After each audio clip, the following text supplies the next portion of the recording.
सभी भक्तों को राधे राधे, जय माता दी। नवरात्रि का ये पावन पर्व जब धरती पर आता है तो वातावरण में अद्भुत दिव्यता फैल जाती है। आकाश में चंद्रमा का शीतल प्रकाश हो, मंदिरों में बजते घंटे हो, या फिर भक्तों के मन में उमड़ती भक्ति की लहर, सब में केवल एक ही नाम गूंजता है, जगत जननी माँ दुर्गा का।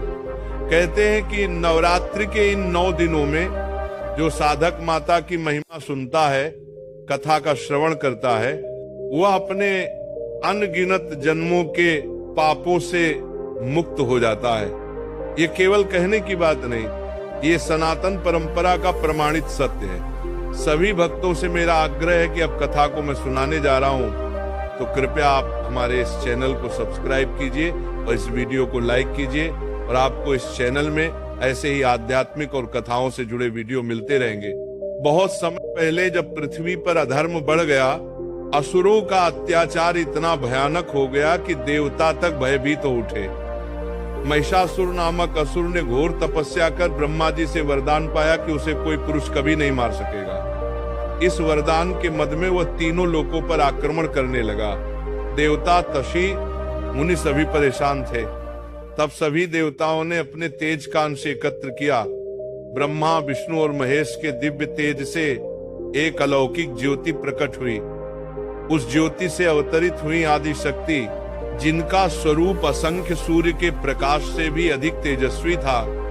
उनका सौंदर्य मन को मोहित करता था और उनका रूप राक्षसों के हृदय में भय पैदा करता था।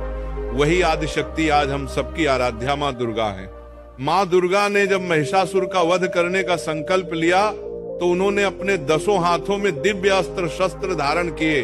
शंकर ने त्रिशूल दिया, विष्णु ने चक्र, वरुण ने शंख, अग्नि ने शक्तिशाली शूल, वायु ने धनुष, इंद्र ने वज्र, यम ने तलवार, और सभी देवताओं ने अपने अपने दिव्य आयुध उन्हें अर्पित किए। माँ का अद्भुत रूप देखकर संपूर्ण ब्रह्मांड कांप उठा। महिषासुर ने भीषण युद्ध किया। वह कभी भैंसे का रूप लेता, कभी हाथी का, कभी सिंह का, कभी मनुष्य का, परंतु माँ दुर्गा ने अपनी दिव्य शक्ति और अदम्य साहस से 9 रातों तक उससे युद्ध किया। 10वें दिन उन्होंने महिषासुर का वध कर धर्म की रक्षा की।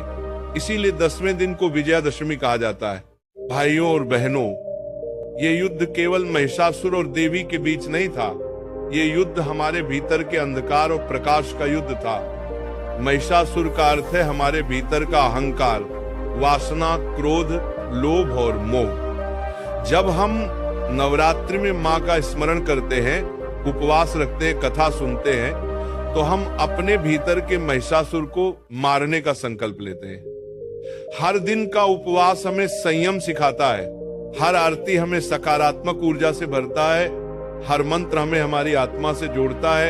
यही कारण है कि कहा जाता है, जो भक्त इन दिनों श्रद्धा से माँ का नाम लेता है, उसके करोड़ों जन्मों के पाप भी नष्ट हो जाते हैं। कथा यही समाप्त नहीं होती। कलयुग के आरंभ में एक ब्राह्मण था। वह जीवन भर सांसारिक मोह और वासनाओं में उलझा रहा। पाप उसके जीवन का हिस्सा बन गया था। वृद्धावस्था में जब उसने अपने कर्मों को देखा तो उसके हृदय में पछतावा हुआ। उसे अपने पापों का भय सताने लगा। वह देवी के चरणों में गया और प्रार्थना की, हे माँ, मैंने जीवन भर गलतियां की हैं, मुझे क्षमा कर दो। संयोगवश नवरात्रि का पावन समय था। उस ब्राह्मण ने 9 दिनों का व्रत रखा, दिन रात माँ का नाम लिया और देवी महिमा की कथा सुनी। 9वीं रात को माँ स्वयं उसके सामने प्रकट हुई। उन्होंने कहा, हे साधक, तुम्हारे अनगिनत जन्मों के पाप मेरे नाम के श्रवण मात्र से ही नष्ट हो गए हैं।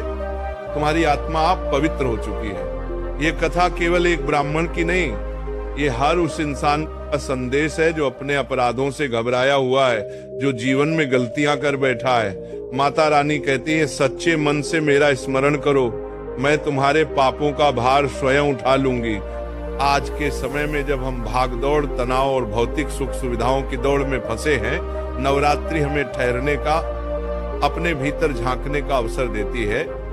माँ दुर्गा के 9 रूप, शैलपुत्री, ब्रह्मचारिणी, चंद्रघंटा, कूष्मांडा, इस माता कात्यायनी, कालरात्रि, महागौरी और सिद्धिदात्री प्रत्येक रूप हमारे जीवन के अलग अलग गुणों को जागृत करता है। शैलपुत्री हमें स्थिरता और धैर्य देती है।